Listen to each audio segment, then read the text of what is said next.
ମାଲିକେ ଆଜି କଟକ ବୁଲିବା ଚାଲ ଦହିବରା ବି ଟିକେ ଖାଇବା। ଆଉ କଟକ ଆସିବ ମାନେ ମୁନୁ ଭାଇର ଚାହା ନା କଣ ନାଇଁ ମା ଦେଇ? ମୁନୁ ଭାଇର ଚାହା ହଉଛି କଟକର ମାନେ ଫେମସ।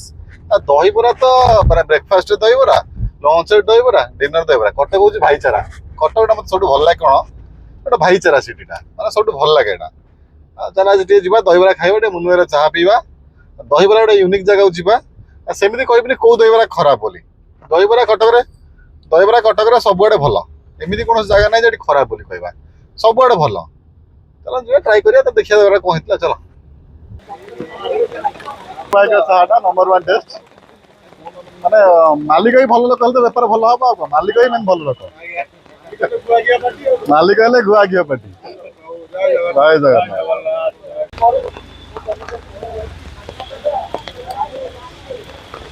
କଟକ ଆସିବ ମୁନୁ ଭାଇ ଚାହା ପିଇବନି, ଏଇଟା କେବେ ସମ୍ଭବ? ଗୋଟେ ଭିଆଇପି ବସିଛି ତ ଗାଡ଼ିରେ, ବଡ଼ ଭାଇଟା, ତା ପାଇଁ ଟିକେ ଚାହା ନେଇକି ଯିବାକୁ ପଡୁଛି। ଭିଆଇପି ଭାଇଟା ତ, କଣ କରିବା। ଚାଟା ନେଇକି ଏଇ ପାଣି ପଇଲା ବି, ଥଣ୍ଡା ହେଇଗଲା। ଚାହାର ମଜା ନାହିଁ। ଏ ଦେଖୁନା ଚିଟକା ପଇଲା। ଚାହାର ମଜା ଟିକେ ନବା। ଏ ବର୍ଷା ଦେଖୁଛ ତ କେମିତି ହଉଛି। ଏଟା ହଉଛି କନିକା ଛକର ତ୍ରିନାଥ ଦହିବରା। ବଢିଆ ଲାଗେ। ତ୍ରିନାଥ ଦହିବରାଟା ବେଷ୍ଟ ଥାଏ। ତ୍ରିନାଥ ଦହିବରାଟା ମୋର ଫେଭରାଇଟ୍। ବହୁତ ଆଗରୁ ଖାଇସାରିଛି। ତ୍ରିନାଥ ଦହିବରା, ବାବୁଲି ଦହିବରା, ଆଉ ରଙ୍କ ଭାଇ ଦହିବରା ସବୁ ବଢିଆ ଲାଗେ।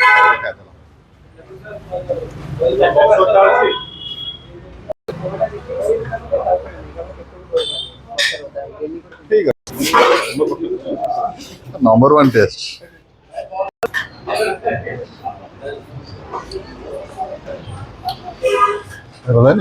ଏକ୍ସିଲେଣ୍ଟ ହେଇଛି। ଆସନ୍ତୁ, ଟ୍ରାଏ ନିଶ୍ଚିତ କରନ୍ତୁ। ପାଗଟା ବଢିଆ ହେଇଛି। ରଜ ଭଳିଆ ପାଗ ହେଇଛି।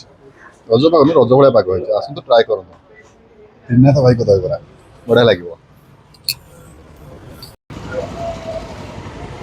ସେଇଥିଲାଗି କୁହାଯାଏ କଟକରେ ଦହିବରା ବି ଡିନର କରନ୍ତି। ଗୋଟିଏ ପ୍ଲେଟ୍ ଖାଇଦେଲି, ପେଟ ଫୁଲ ହେଇଗଲା, ରାତିରେ ଖାଇ ହବନି। ବଢିଆ ବି ଥିଲା। ଆସନ୍ତୁ ନିଶ୍ଚିତ ଟ୍ରାଏ କରନ୍ତୁ।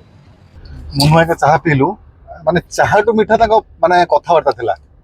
ମାନେ ଚାହା ତ ଟେଷ୍ଟ ସବୁବେଳେ ଭଲ ଖାଇଛି, ତାଙ୍କ କଥାବାର୍ତ୍ତାରେ ଏତେ ମିଠା ଲାଗିଲା, ମାନେ ମନ ଭରିଗଲା। ଯୋଉଟା କୁହନ୍ତି ଟଚ୍ ହେଲା। ଥ୍ୟାଙ୍କ ୟୁ ମୁନୁ ଭାଇ। ତା ବାବା ବି ବହୁତ ବଢିଆ ଲୋକ। ବାବା ଆକ୍ଚୁଆଲି ବର୍ଷା ହଉଥିଲା ବୋଲି ବାବା ସେପଟେ ଦେଖା ହେଇପାରିଲେନି, କିନ୍ତୁ ମୁନୁ ଭାଇ ହଉଛନ୍ତି ମାନେ ତାଙ୍କ କଥାଟା ଏତେ ମଧୁର। Thank you.